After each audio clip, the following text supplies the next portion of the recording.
Sa video na ito, ituturo ko sa inyo ang tamang pag-register at pag-activate ng account sa BillIs na application. Kaya tara, samahan nyo ako at panoorin natin ang video na to. Pero bago yan, sa mga hindi pa nakasubscribe sa akin, kayo na ang bahala. So unang gagawin natin, pumunta lang tayo sa ating Google Play Store. At pagkatapos, i-type lang natin ang BillIs. Then, ganito po yung logo na makikita natin. So, i-click lang natin tong install. Antayin lang natin na ma-install ito. And then, pagkatapos kung okay na, i-click na natin ang open. At may makikita po kayong ganito, allow BillIs to send notifications. So, nasa sa inyo na po yun kung i-allow ninyo or hindi nyo i-allow. At may makikita po kayong ganito. So, si Kimchu po yung model nila. So, i-click na lang natin yung get started dito sa baba. At may makikita na tayong ganito. So dito wala po muna tayong gagalawin dyan kasi hindi pa tayo nakapag-sign up. So i-click natin tong sign up. At mapupunta tayo dito sa paglalagay ng email address at mobile number. So make sure yung email address na ilalagay ninyo active at nabubuksan ninyo kasi magsasend po sila ng code doon. And same pa rin sa mobile number, make sure active at nakaka-receive ng text yung mobile number na ilalagay ninyo kasi magsasend po sila ng code doon. At kung nalagay nyo na, pwede nyo pong i-click tong privacy policy at terms and condition para mabasa nyo po lahat ng mga policy at conditions nila. Pagkatapos i-click nyo na po tong box katabi ng I have read and agree para ma-checkan. And i-click nyo na po ang sign up. And then may makikita po kayong ganito na nag-send daw sila ng 4 digits na code sa mobile number na nilagay ninyo. So ganito po yung text na marireceive ninyo at may 4 digits na number dyan, yung kulay blue, yun po yung ilalagay ninyo dito. At pagkatapos mapupunta naman kayo dito sa paglalagay ng 6 digit na code na sinend nila sa email address na nilagay ninyo. So ganito po yung email na marireceive ninyo at nandito po yung 6 digit na number. So yun po yung ilalagay ninyo dito. At pagkatapos yung malagay, mapupunta naman kayo dito sa pag-create ng password ninyo.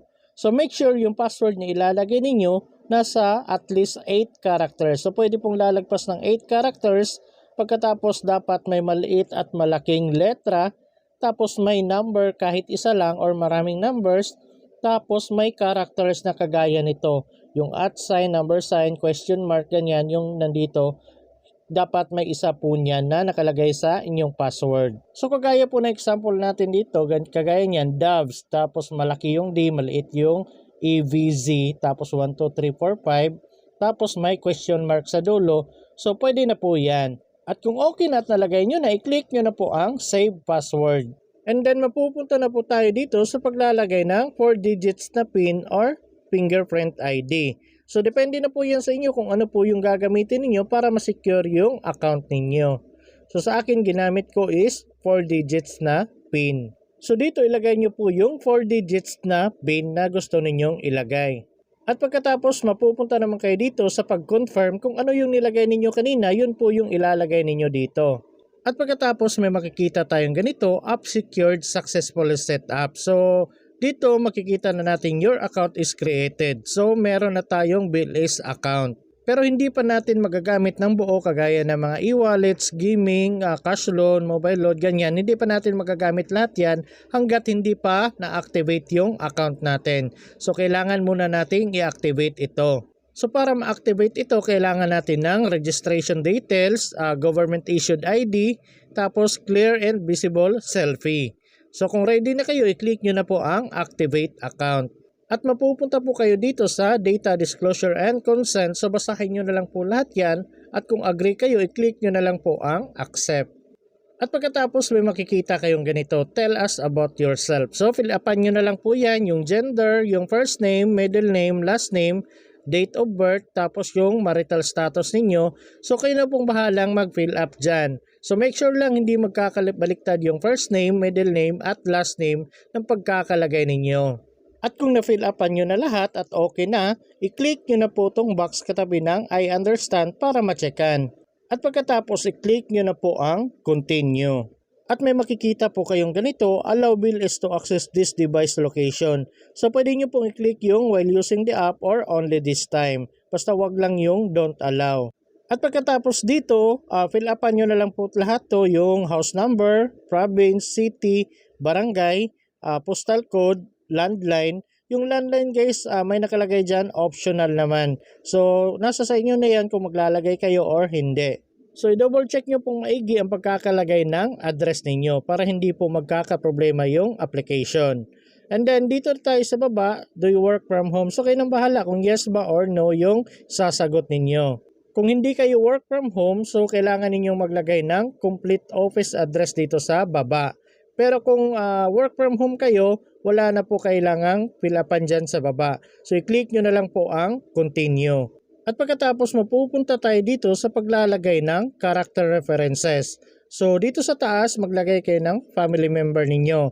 So ilagay nyo yung full name, relationship, tapos yung mobile number. So make sure guys nakasave sa phone book ninyo yung mobile number na ilalagay. For example, mama ninyo or papa ninyo, dapat nakasave po doon sa phone book ninyo yung pangalan ng mama or papa ninyo at yung cellphone number. Kasi doon po kayo kukuha ng ilalagay dito. Kasi automatic pong mapupunta kayo sa contacts ninyo. At pagkatapos dito sa baba, kailangan nyo ring maglagay ng character references ng colleague or friend ninyo. So ilagay nyo po yung full name, tapos yung relationship ninyo, tapos yung mobile number. So make sure din nakasave pa rin sa phone book ninyo yung mobile number ng ilalagay ninyo dito. At may nakalagay dito sa baba na dapat i-inform nyo yung mga references na nilagay ninyo kasi pwede nilang tawagan yan para ma-evaluate yung application ninyo or para sa loan collection purposes, for example, hindi ka nila makontak.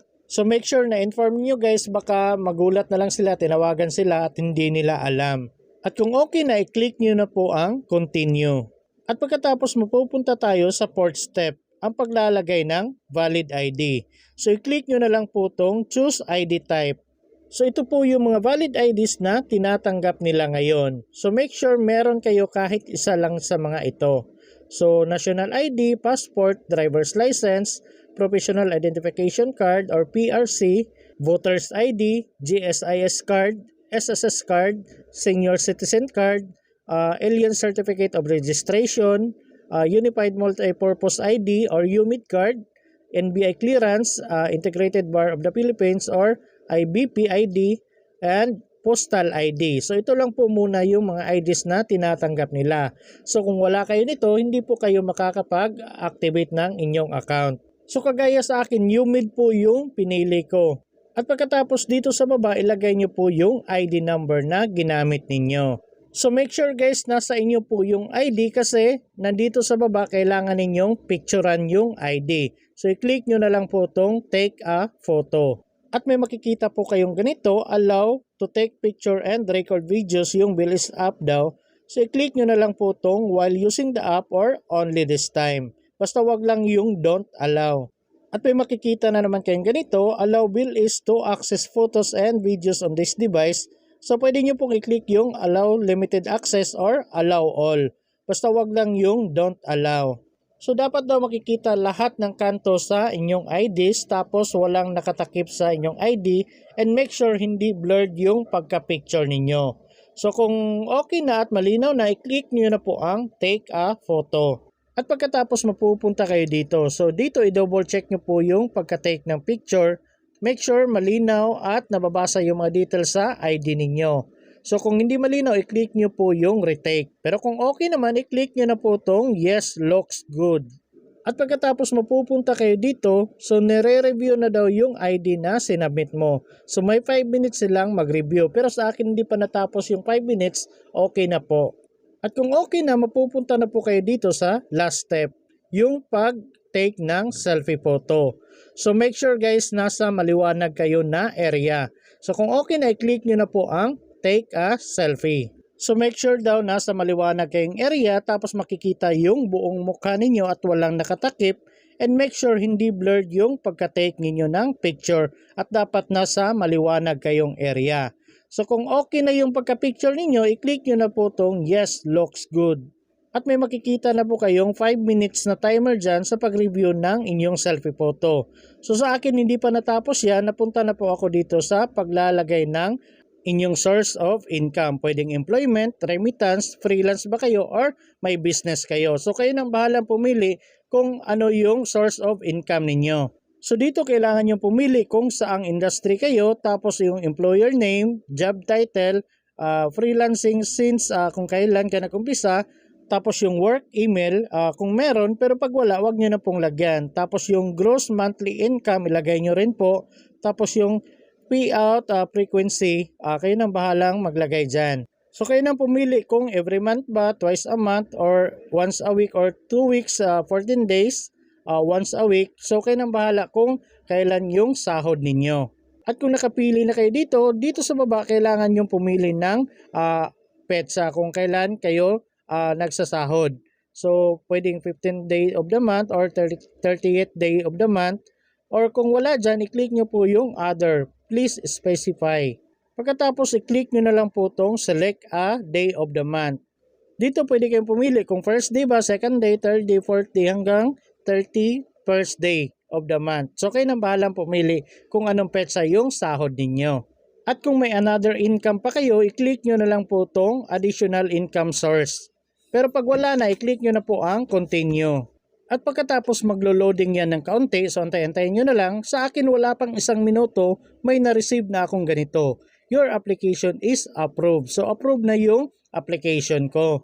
At may na-receive ako notification na ganito na approve na daw yung application. So ayun na nga, may available balance na ako na 500 pesos. So ganun lang po kadali mag-register at mag-activate ng account sa BillIs na application. And next video ko ituturo ko sa inyo kung paano gagamitin to.